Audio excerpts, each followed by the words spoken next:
Niente, volevo togliermi soltanto una piccola curiosità. Volevo sapere dal signor Drago, niente, soprattutto che stai facendo le consultazioni, cioè stai scandagliando, diciamo, i caratteri delle forze politiche italiane, così. Volevo sapere, prima di tutto, a che stiamo? Perché comunque sarebbe comunque simpatico buttare questi capi a terra, visto che ci ritroviamo ai piedi, diciamo, del signor Pilato. E la seconda cosa, una piccola curiosità, sempre nella mia immensa ignoranza, cioè infinita ignoranza.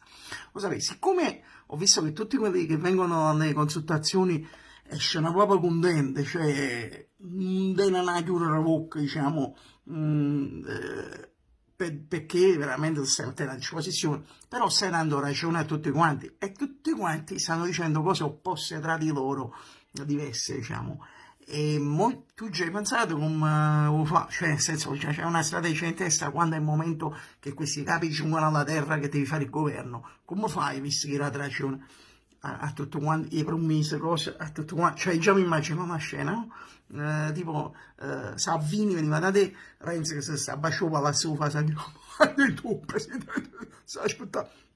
Arrivava Salvini, allora, presidente, i migranti, e tu dici, no, come, stanno a stare a casa loro, ma sempre te, stanno a stare a casa loro, e il sud in c'è, non ce la fa, questo sud. Che lo se ne esce tutto contento, no, Salvini, mamma, faceva per forma, grande, è un grande, il signor Draghi.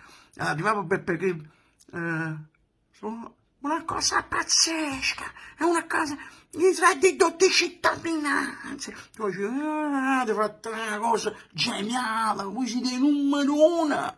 Allora le stelle passano a 6, penso a 6.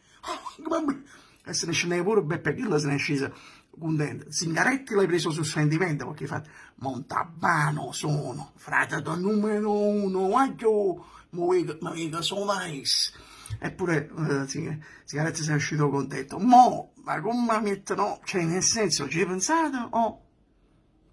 Oppure per esempio te ne vai a Osimo, cioè dici ma a Osimo, a buona che te fotte, cioè, dire come te viene a sentimento, cioè, si mette a pensare a quello che dice tutto quanto per un manicomio, fa come te dice qua, tanto comunque, insomma, se tu ti sei scocciato di fare le consultazioni, ma non mi ha dato messo senza niente da fare, insomma, mi scanaglio carattere.